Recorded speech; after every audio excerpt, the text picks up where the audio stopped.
Hey guys, welcome to Fabulous Me. We're here today to make another recipe. I'm going to make some Irish soda bread. This is one of the easiest breads to make because you're using baking soda instead of a yeast to activate and create the rising. Some of the ingredients will vary if you look at recipes for it.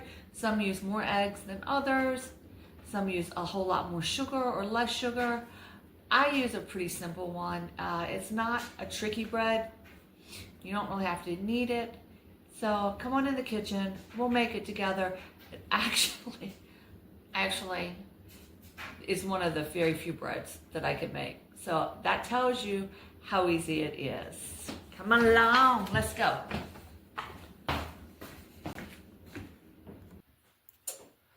All right, so my recipe, I'm going to use 4 cups of all-purpose flour. This recipe, you really 100% can use all-purpose flour.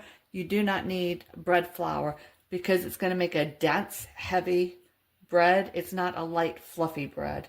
I have 2 teaspoons of salt. Boom. I have 1 tablespoon of my sugar. That's in there. And I have 1 tablespoon of my baking soda. And that's in there. And then I just mix that all together and get my wet ingredients ready. Okay, so to make my soda bread, I'm going to use a cast iron skillet. If you do not have a cast iron skillet, you can actually use any baking pan, anything will be fine. Because we are going to put parchment paper down.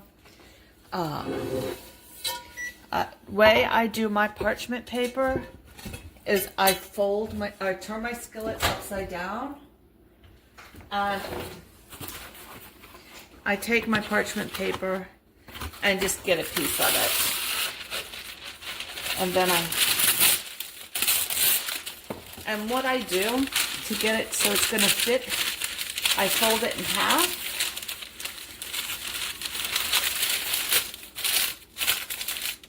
And then I make another little square of my paper like this. See how I have it like this? And then I'm going to quarter it one more time over. So now I have made a nice little triangle. And what I do is I put my triangle point right in the middle of my pan. And I just get my scissors and cut right at the edge of my pan, kapow. There's actually this ridge that I'm going to cut into right here. Just like that. And now when I flip it back over and open it up, my parchment paper is going to fit perfectly in the bottom of my skillet. You can use a Dutch oven for this bread. You would just leave the top off. You can use a glass bowl. If that's what you have, just leave the top off. I've never tried to make it in a loaf pan because this is not a loaf bread. It's meant to be like a round artisan bread. So I'm going to now grease this, and then I'm going to get mixing my wet ingredients.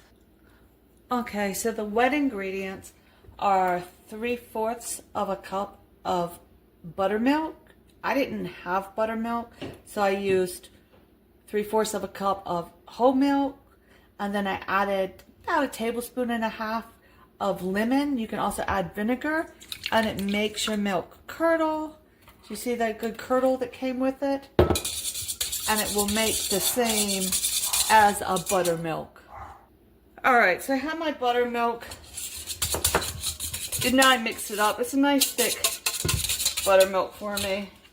I have my 2 tablespoons of melted butter. You can melt your butter however you like. And like I said, I am not a chef. I'm not a cooker. I'm barely a home baker. But I had friends that asked me how to do this, so I'm showing you right now. And then I add 1 room temperature egg. If you have to bake and you haven't had time to get your eggs warm, you can walk around with them in a pocket for a while. Put them under your arm for 30 minutes. It really helps get it to the temperature. So we just mix that together, and voila, it's done. Now, I have my dry ingredients right here, and it's all mixed together. In the meantime, just in case you're wondering, my oven has preheated to 400 degrees. I like, and I don't know if it makes any difference, probably doesn't. Like I said, I am a home baker, so if this recipe doesn't look good for you, just know, please Google it or look up on a recipe site. I dump it all in at once because that's how I do it. And then I just mix it together. Some recipes call for a wait time. Some recipes don't, but that's it. Like I said, this is a very, very, very simple bread. It comes together really quick and it will fill you up. It's a very, very, very hearty bread.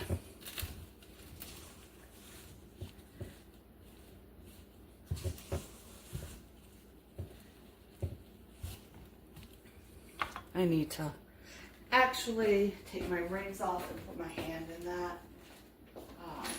Yeah. I am a bread.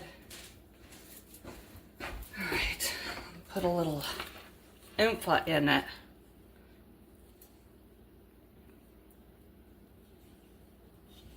So it kind of has almost a biscuit consistency. And you just keep working your flour in, and that's going to make the gluten rise. And I just scoop and fold, scoop and fold, scoop and fold. I'm telling you, the home baker secret. Here it is. Scoop and fold, scoop and fold. And a fold and punch, fold and punch. You're not really kneading it as much as you would a traditional bread. You definitely want it to stay sticky. There we go. I just want to be sure that all the ingredients are well incorporated, and we get it to come a little sticky. There it is. And once it begins to come together into a nice ball, a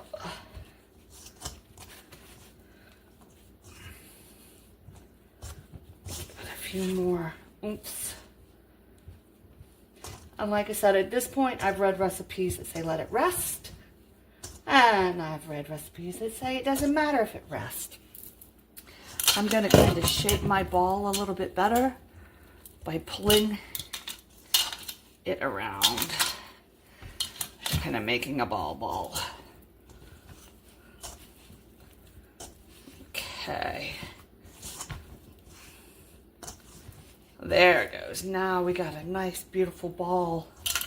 One thing with this type of bread, ooh, look at me. I'm going wild. All right, with Irish bread, it is a very sticky, as you can see, dough. You don't want to overwork your dough. So believe it or not, right here, I am going to sprinkle a little powder in right across the top so I can get a nice, beautiful ball shape. I'm going to go ahead and get some powder on me. Lord, I know. Just so I can get a pretty ball going and just get it so it's nice and pulled. I gotta walk to the other side. It's an awkward way to film. Alright, I'm just kind of rolling my ball into a ball and working it like that. It's nice and tacky. It's nice and round. I'm going to now bring my pan and I'm going to plop it down. Look at that pretty shape. I'm going to take a little bit more powder and just kind of powder across the top a little bit. That's way too much, but you get the idea. My kids will figure it out if mom didn't kind of make a mess. Now, the trick to this is you have to get a very sharp knife and you have to prepare the top. Hold on 1 second.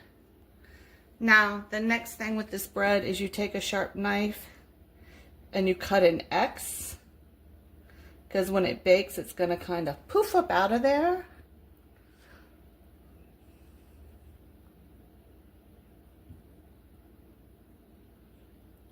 And I have seen people that do tent theirs with aluminum foil or leave it be.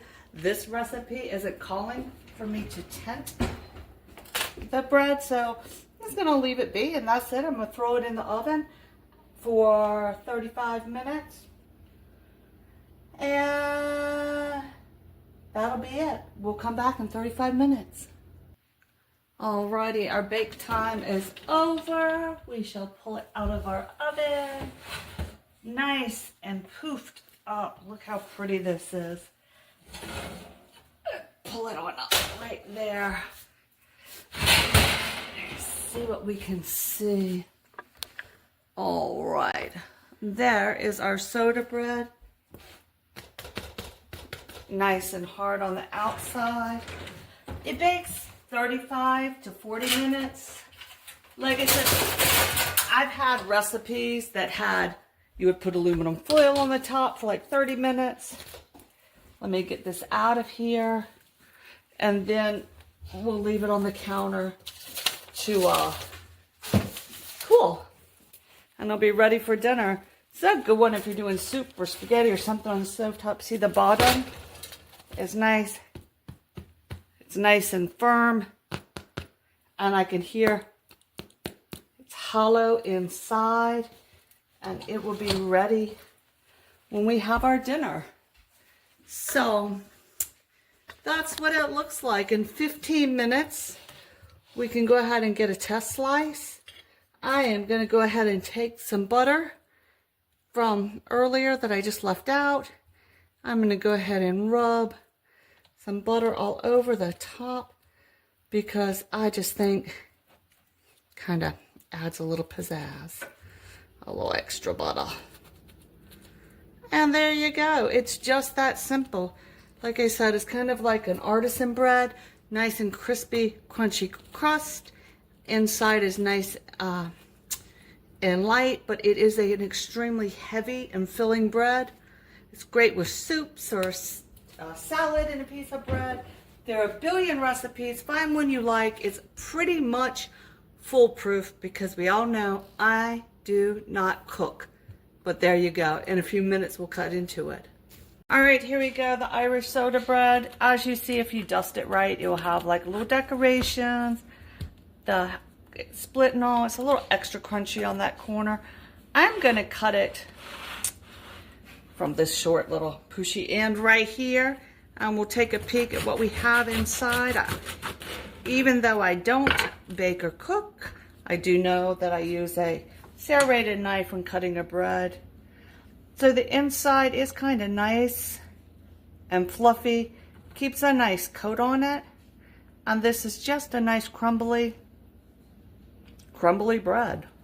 Like I said, it's a very hearty, rich bread. Put some butter on it and rock and roll, and there it is. It's no time waiting for it to rise and poof. You can just cook and go. Like I said, you can get really creative. There's all kinds of recipes. I think everybody has their own recipe, but it's a no-fail, really fast bread. I hope you enjoy it. Let me know if you make it. Thanks. Have a fabulous day.